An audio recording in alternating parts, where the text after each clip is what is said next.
সাংবাদিক দিলওয়ার হোসেন মজুমদারকে অ্যারেস্ট করা হয়েছে।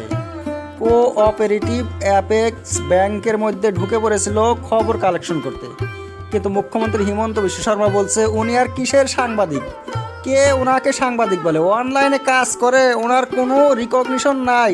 কিন্তু মজুমদার DY365 নিউজ চ্যানেলের সাংবাদিক ছিল, আর গুয়াহাটি প্রেস ক্লাবের উনি অ্যাসিস্ট্যান্ট জেনারেল সেক্রেটারি।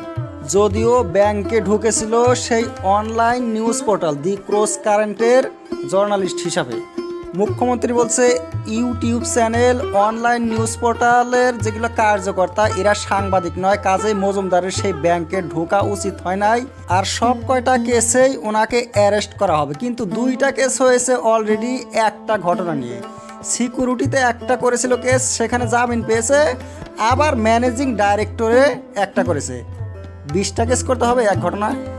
কিন্তু মুখ্যমন্ত্রী আবার আশ্বাস দিয়ে মানুষকে বলছে যে আমরা কোনো সাংবাদিককে অ্যারেস্ট করি নাই, মানুষের বাক স্বাধীনতা রয়েছে, মানুষ যে কোনো একটা বলতে পারে আর লিখতে পারে। আমার বিরুদ্ধে যদি কেউ লেখে তাহলে অ্যারেস্ট করা হবে না, কারণ প্রেস ফ্রিডম অফ স্পিচ হয়েছে আমাদের মৌলিক অধিকার। কিন্তু আসামের সাংবাদিকরা আবার প্রোটেস্ট করছে, বলছে এইটা হয়েছে আমাদের স্বাধীনতা হরণ।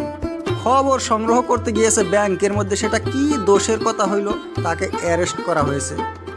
আর কত নাটক দেখেন, গুয়াহাটির আদালতে দিয়েছে জামিন, জেল থেকে বের হবে, কিন্তু সেন্ট্রাল জেলে থাকা অবস্থায় ওনার বিরুদ্ধে আরেকটা কেস করলো সেই ম্যানেজিং ডাইরেক্টরে।